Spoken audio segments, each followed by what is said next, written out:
Comme la rivière Capot sur la commune de Basse-Pointe, de nombreuses rivières sont polluées par des rejets de toutes sortes. Si le premier réflexe est de penser à la pollution agricole ou industrielle, la pollution dite domestique y participe majoritairement. Des rejets domestiques qui doivent impérativement être traités pour permettre leur renvoi dans la nature. Dans le nord-est de la Martinique, c'est le SCNA, le syndicat des communes du Nord-Atlantique, qui s'occupe du service public d'assainissement non collectif. Le syndicat est chargé de faire le contrôle de l'assainissement non collectif. Lorsque une maison est construite, dans le cadre d'un permis de construire, il vérifie effectivement la conformité du système. Il vérifie également la conformité des systèmes existants.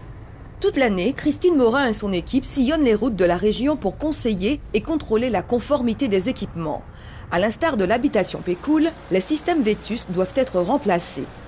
Lorsque vous êtes dans votre habitation, il faut collecter d'une part les eaux ménagères, donc ce sont les eaux des lavabos, machines à laver, éviers, douches, etc.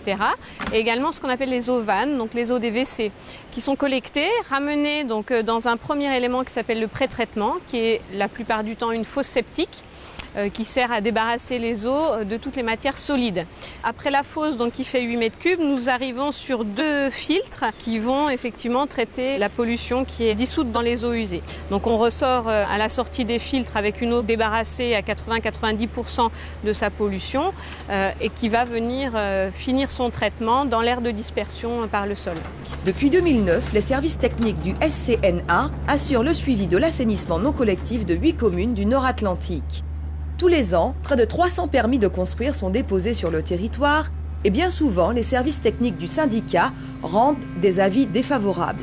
Dans les faits, on s'aperçoit qu'il y a quand même beaucoup de permis qui ne sont pas encore déposés avec un système conforme. Il faut effectivement que chacun ait le réflexe de s'occuper également de l'assainissement comme il pourrait s'occuper de son branchement d'eau potable, par exemple.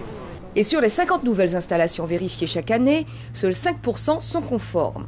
On s'aperçoit dans les permis tout simplement que les informations que nous avons ne sont pas forcément très précises, voire erronées. Et donc là, il y a également un effort à faire sur l'île.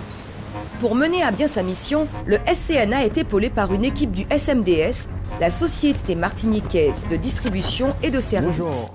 Tous les jours, des agents vont sur le terrain à la rencontre des habitants pour évaluer l'état de leur équipement. Donc, je suis venu pour faire le contrôle de l'installation septique.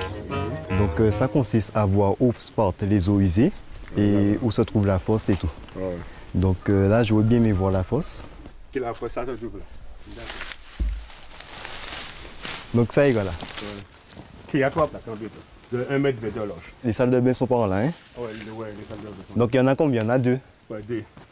Là, c'est clair que ça ne suit pas les réglementations actuelles. Mais on peut dire que pour l'instant, il n'y a pas de gêne pour le voisinage. Mais malheureusement, ils seront toujours obligés de se mettre conformes d'après les nouvelles normes. Je suis d'accord pour les normes. Mais comme je l'ai dit, c'est le finance. Qui c'est qui finance? Si c'est moi seulement, ou bien que j'ai une compagnie qui me finance.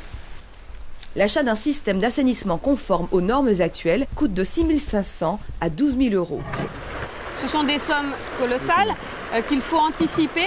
Donc il faut impérativement que le propriétaire soit informé au départ de sa construction ou suffisamment tôt pour qu'il puisse anticiper la dépense. Le SCNA s'est donc fixé comme objectif de mieux communiquer auprès des propriétaires et des mairies, mais aussi de proposer des formations aux professionnels pour les aider à faire le bon choix. Ainsi, grâce à l'effort de tous, nos rivières et par conséquent la mer seront moins polluées.